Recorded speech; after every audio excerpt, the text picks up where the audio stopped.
Hi friends, இன்றைக்கி ஒரே வீடியோவில் 3 ரெசிபிக்கானதை நம்ம ரெடி பண்ணிடலாம் வாங்க.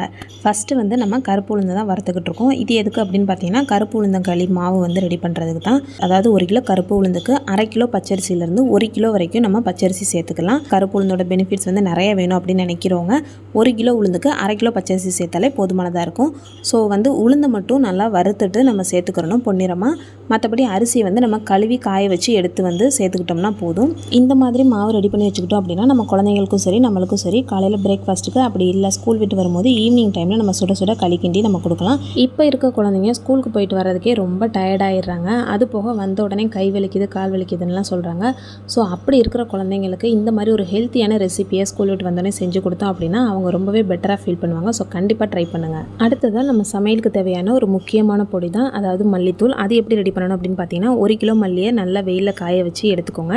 எடுத்துகிட்டு அதை வந்து லைட்டாக சூடு பறக்க மட்டும் நம்ம சூடு பண்ணி எடுத்துகிட்டு அது கூடவே 50 கிராம் மஞ்சள், மிளகு, சீரகம், அரிசி இது மூணுமே வந்து 100 கிராம். மிளகு சீரகத்தை வந்து வாசனை வர வரைக்கும் மட்டும் நம்ம லைட்டாக வறுத்து சேர்த்துக்கிறணும்.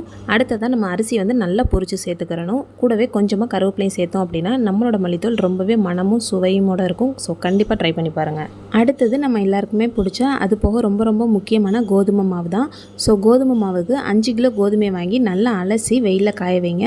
சப்போஸ் உங்களுக்கு வெயில் கம்மியாக இருக்குது அப்படின்னா வாங்கிட்டு நல்லா காய வச்சு மட்டும் வெயிலில் மட்டும் காய வச்சு எடுத்து புடச்சிட்டு அது கூடவே 1/2 கிலோ வெள்ளை சுண்டல் தான் சேர்த்துருக்கேன். சப்போஸ் உங்களுக்கு வந்து சப்பாத்தியோட கலர் வந்து கருப்பாக இருந்தாலும் பரவாயில்ல அப்படின்னு நினச்சிங்கன்னா கருப்பு சுண்டலும் சேர்த்துக்கலாம். வெள்ளை சுண்டல் சேர்க்கும் போது சப்பாத்தியோட கலர் வந்து ஒயிட்டாக இருக்கும். ஸோ ஒரு தடவை கருப்பு சுண்டல் ஒரு தடவை வெள்ளை சுண்டல் அந்த மாதிரி கூட ட்ரை பண்ணி பாருங்கள், அதுவும் நல்லா தான் இருக்கும்.